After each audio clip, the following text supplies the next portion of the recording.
Assalamualaikum warahmatullahi wabarakatuh. Waalaikumsalam warahmatullahi wabarakatuh. Apa kabarnya anak-anak? Baik. Sebelum kita mulai belajar, alangkah baiknya kita berdoa dulu ya. Boleh dipimpin sama ketua kelasnya, silakan. Duduk siap. Siap. Sebelum belajar, mari kita berdoa menurut masing-masing. Berdoa dimulai.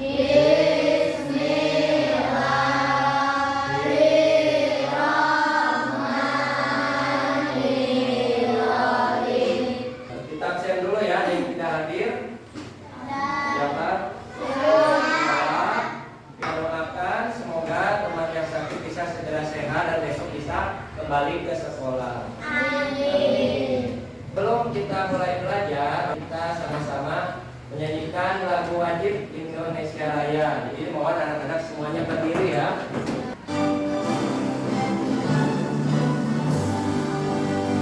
Indonesia, tanah airku, tanah tumpah darahku. Di sanalah aku berdiri, dari pandu ibuku. Sekarang biar lebih semangat lagi kita permainan dulu ya, kita ice breaking dulu. Nah, nama permainannya itu Sultan Berkata. Jadi kalau misalnya Bapak mengatakan Sultan berkata anak-anak berdiri, maka kalian harus berdiri. Tapi kalau misalnya Bapak mengatakan kalian berdiri, apakah harus berdiri? Tidak. Kenapa tidak? Karena tidak ada kata Sultan Berkata. Sudah memahami? Sudah ngerti? Nah, kita mulai ya. Sultan berkata, permainan dimulai. Sultan berkata, tepuk 1 kali. Sultan berkata, tepuk 3 kali. Tepuk 2 kali. Nah, tapi ada yang salah. Oke, ingat lagi. Sultan berkata, berdiri. Sultan berkata, tertawa. Sultan berkata, tersenyum. Sultan berkata, marah-marah. Duduk. Duduk. Marah-marah. Tersenyum. Sultan berkata, duduk.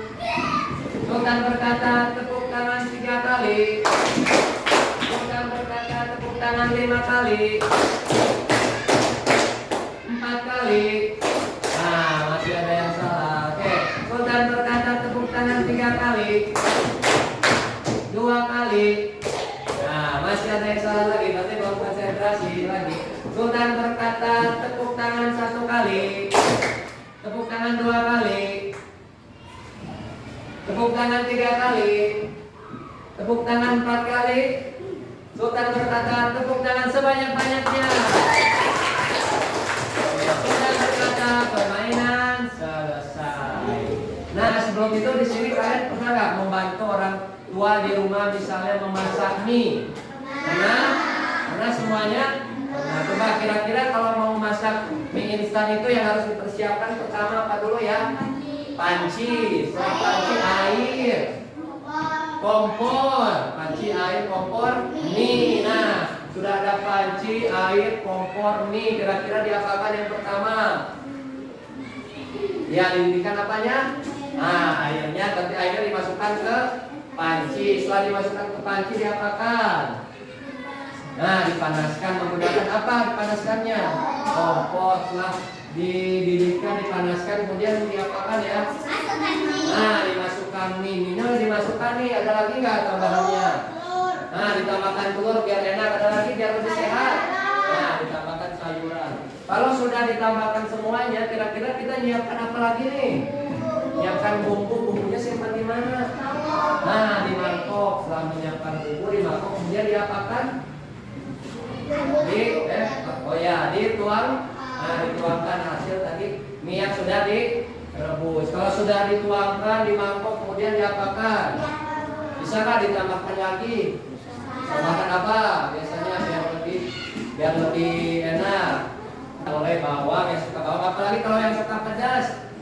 Nah, tambahkan cabai, tambahkan saus itu biar lebih nikmat. Nah, kira-kira selain proses tadi memasak mie instan, kira-kira selain itu apalagi ya yang bisa dilakukan di rumah atau di kehidupan sehari-hari yang ada urutannya bertahap seperti tadi. Dan lagi tadi mencuci tangan yang baik, ya mencuci tangan yang baik ada urutannya tidak? Ada ya, jadi tidak hanya asal tangannya basah. Selain mencuci tangan ada lagi nggak? Menggosok gigi, ya menggosok gigi juga ada urutannya, ada tahapannya. Menggunakan apa kira-kira kalau menggosok gigi? Nah, harus ada pasta giginya. Selain itu, selain menggosok gigi, mencuci tangan ada lagi nggak? Kalau kalian berangkat dari rumah ke sekolah, nah itu ada tahapannya. Apakah habis bangun tidur langsung ke sekolah? Nah, tidak ya. Berarti bangun tidur apa dulu nih biasanya? Nah, ada yang membersihkan tempat tidur. Setelah itu biasanya langsung mandi. Setelah mandi ngapain? Nah, sarapan. Bisa setelah sarapan? Ya, udah sambil minum. Setelah itu baru berangkat ke sekolah. Nah, berangkat ke sekolahnya kan beda-beda. Ada yang jalan kaki, ada yang naik sepeda, ada yang diantarkan sama orang tuanya, ada ya, beda-beda. Berarti nanti tujuannya kemana? Tujuannya ke sekolah. Hari ini kita akan belajar tentang coding dan KA. Masih ingat KA itu apa tadi? Kecerdasan artifisial atau bahasa Inggrisnya yang bisa kita dengar itu EA ya. Kalian tahunya EA ya. Nah, hari ini kita akan belajar tentang coding, yaitu tentang belajar berpikir komputasional. Kita akan menjelaskan tujuan pembelajaran. Tujuan pembelajaran yang pertama, nah, nanti kita akan belajar menjelaskan pengertian berpikir komputasional. Yang pertama, yang kedua, menyebutkan contoh kegiatan sehari-hari yang membutuhkan berpikir komputasional. Dan yang ketiga, menyusun langkah-langkah sederhana untuk menyelesaikan masalah. Kita akan menonton tayangan video tentang materi berpikir komputasional ya. Jadi silakan diperhatikan ya dengan baik ke depan. Pengenalan computational thinking. Hai teman kece, coba tebak apa artinya computational thinking atau berpikir komputasional? Adakah yang bernama jeli dan melihat kata komputasional di sini? Jadi mungkin ada hubungannya dengan komputer ya? Iya, betul sekali. Cukup buat kamu yang sudah menebak dengan benar. Berpikir komputasional adalah proses berpikir untuk menyelesaikan masalah dengan efektif dan efisien. Dalam ilmu komputer, proses berpikir ini dilakukan sebelum mulai menulis coding atau pemrograman. Jika sudah direncanakan dengan baik, maka coding yang ditulis akan sesuai dengan kebutuhan dan dapat diselesaikan dengan cepat dan tepat. Tapi ternyata berpikir komputasional juga bisa dilakukan tanpa komputer dan tanpa internet loh. Malah sebenarnya kita pun sudah menerapkannya dalam kehidupan sehari-hari, mulai dari membaca buku, mencatat ringkasan pelajaran, hingga menyiapkan tas untuk sekolah besok. Wah, kalau kita sudah bisa menerapkannya setiap hari, berarti kita semua sudah mahir dong. Belum tentu. Contoh-contoh tadi kan menerapkan berpikir komputasional pada masalah yang sederhana. Masih banyak nih masalah yang lebih kompleks, seperti misalnya mengatur keuangan bulanan, apa yang harus dilakukan kalau kamu tersisa di tempat baru, hingga memilih jurusan dan karir. Lalu yang lebih penting lagi, ketika kamu dewasa nanti, kamu akan menghadapi era industri 4 dan bahkan 5. Di sini kamu perlu kecakapan untuk memanfaatkan dunia digital, mulai dari mencari dan memilah informasi yang kamu perlukan, hingga menggunakan informasi itu untuk membuat keputusan penting dalam hidupmu. Menghadapi masalah kompleks kehidupan di masa sekarang dan masa depan ini mirip seperti merencanakan coding yang sudah dibahas sebelumnya. Kuncinya adalah memahami masalah yang tuntas dan mencari cara menyelesaikan yang efektif dan efisien. Nah, kalau begitu, bagaimana agar kita bisa berpikir komputasional? Sekarang kita bahas ya 4 landasan dari berpikir komputasional. Yang pertama, dekomposisi. Dekomposisi artinya membagi masalah kompleks ke bagian yang lebih kecil agar mudah diselesaikan. Misalnya, kamu ditunjuk jadi ketua panitia lomba 17-an. Maka Maka untuk memudahkan pelaksanaan, kamu bisa menunjukkan media bagian acara, konsumsi, publikasi, keamanan, dan lainnya. Yang kedua, pengenalan pola. Artinya mencari kesamaan dan pola di antara bagian-bagian masalah kompleks yang sudah dipecah. Misalnya, kamu hendak melipat dan menyimpan jemuran di rumah, maka kamu perlu bisa mengenali jemuran milik ayah, ibu, kamu, adik, dan milik bersama seperti spray, handuk, dan lainnya. Ini karena jemuran-jemuran itu perlu disimpan di tempat yang berbeda. Yang ketiga, abstraksi. Artinya fokus pada informasi yang penting saja, mengabaikan detail yang tidak diperlukan. Misalnya, kamu hendak menceritakan pengalamanmu berwisata ke luar kota. Tentunya kamu mengalami banyak hal dari mulai makan di bus, berfoto bersama, makan di restoran, menginap di hotel, hingga perjalanan pulang. Nanti nggak mungkin kan kamu ceritakan semua kejadian dengan detail pada teman-temanmu. Pasti mereka bosan kalau kelamaan. Jadi kamu harus mencari beberapa kejadian yang menarik saja untuk diceritakan pada teman. Yang terakhir, algoritma. Artinya membuat langkah-langkah penyelesaian atau membuat aturan yang diikuti untuk menyelesaikan masalah. Misalnya, kamu diberi daftar belanja di supermarket oleh ibu, ada minyak goreng, telur, roti, sayur, dan kopi.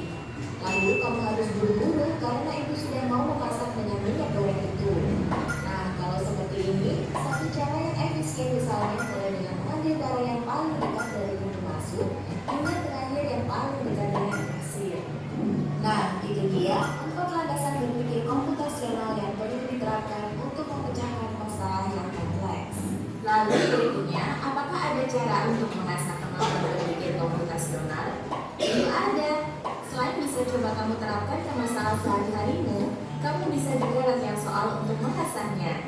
Misalnya, gurumu akan memberikan soal-soal computational thinking di mata pelajaran matematika, bahasa Indonesia, dan IPAS dalam kurikulum mereka.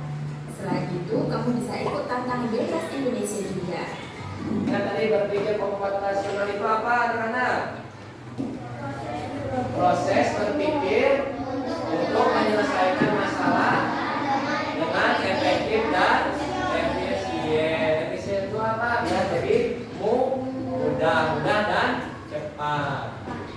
Selanjutnya, berpikir komputasional itu ada berapa?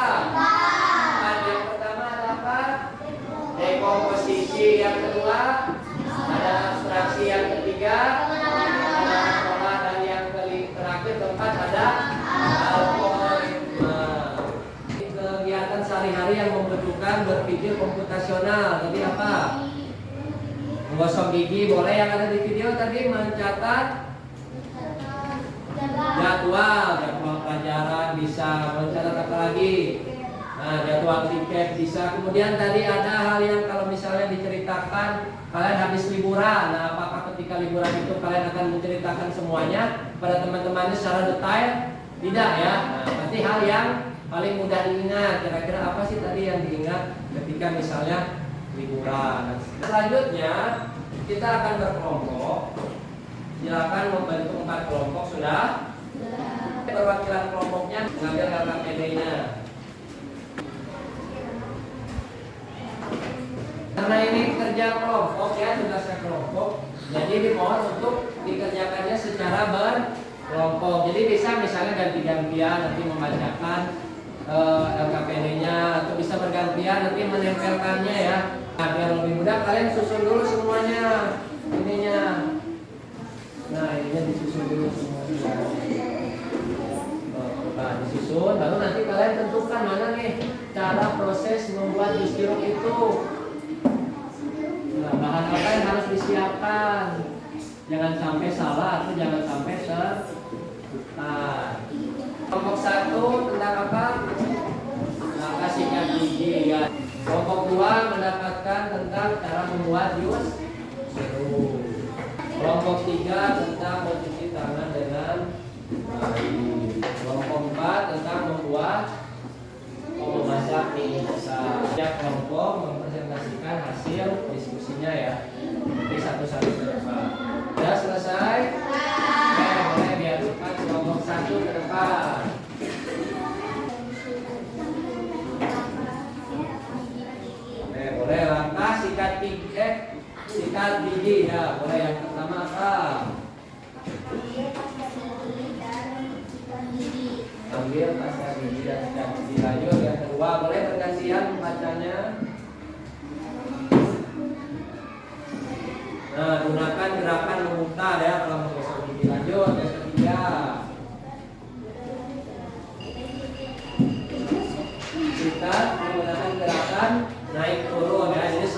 dimasukkan, sikatnya naik turun. Yang keempat, nah sikat permukaan gigi atas, jadi yang atasnya juga dibersihkan. Kemudian, nah sikat permukaan gigi bawah, jadi jangan hanya yang atasnya saja giginya, yang bawahnya juga disikat. Setelah itu, nah bersihkan bagian lidah nih yang jarang dilakukan, lidah itu juga kotor, jadi harus dibersihkan juga. Lanjut.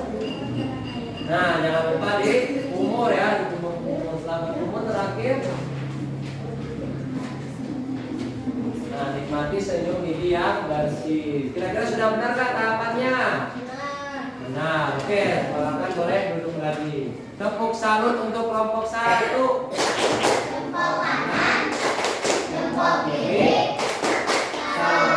Oke, anak-anak sudah membuat ini ya, sudah menyelesaikan KPD, sudah menyelesaikan permasalahan. Yang tadi kelompok 1 masalahnya tadi apa? Langkah mensikat gigi. Kelompok 2 tentang masalah bagaimana cara membuat bis biru. Kelompok 3 langkah mencuci tangan dengan baik. Kelompok 4 tadi cara membuat istana. Tadi itu kan ada urutannya ya, dari yang pertama sampai yang terakhir. Nah sekarang Bapak tanya, bagaimana kalau misalnya ada beberapa urutan itu yang terbalik? Apa yang akan terjadi? Apakah giginya bersih? Tidak. Tidak. Membuat jus jeruk, kalau misalnya ada yang tertukar saja, tahapannya yang terjadi apa? Apakah nggak enak? Kalau mencuci tangan dengan baik ada yang tertukar, yang terjadi tangannya masih kotor atau masih apa? Nah masih bersabun, nah berarti cuci tangannya salah. Jadi kalian sudah mencoba tadi berpikir komputasional, salah satunya menyelesaikan berbagai permasalahan yang ada di sini. Sekarang kita akan merefleksikan nih belajar hari ini. Apa saja yang kamu pelajari hari ini? Tadi kita belajar tentang apa? Masih ingat? Ya, tentang coding. Codingnya tentang apa tadi? Berpikir komputasional. Nah, kesulitan apa yang kamu hadapi tadi kira-kira? Kesulitannya pada saat apa? Diskusi ya, diskusinya kurang keras suaranya. Kemudian hal menarik yang ditemukannya apa tadi? Hal yang menariknya tadi kita menonton tayangan video tentang coding ya, tentang materi berpikir komputasional. Tadi anak-anak dari awal sudah belajar panjang ya, sudah mencontohkan berbagai macam contoh berpikir komputasional dalam kehidupan sehari-hari. Kelompok 1 tadi sudah menyelesaikan tentang langkah sikat gigi. Kelompok 2 sudah menyelesaikan masalah membuat jus jeruk. Kelompok 3 sudah menyelesaikan masalah mencuci tangan dengan baik. Dan yang terakhir, kelompok 4 sudah menyelesaikan masalah memasak mie instan. Tugas yang kalian kerjakan kira-kira tadi apa tahapannya? Kalau ada tahapannya yang salah, berarti hasilnya juga salah ya. Jadi tahapannya itu harus benar, harus sesuai, harus betul. Nah, pembelajaran selanjutnya di minggu depan ketika kita belajar coding dan KA lagi, nanti minggu depan kita akan masuk ke pembelajaran tentang KA, kecerdasan artifisial. Atau bahasa Inggrisnya tadi Bapak akan memberikan soal evaluasi ya. Soal evaluasi untuk memahami sejauh mana anak-anak sudah memahami belajar hari ini ya. Anak-anak sudah menyelesaikan soal evaluasi, belajar dari awal sampai selesai. Gimana, senang belajar hari ini? Nah, sebelum kita pulang ya, boleh disiapkan dulu sama ketua kelasnya.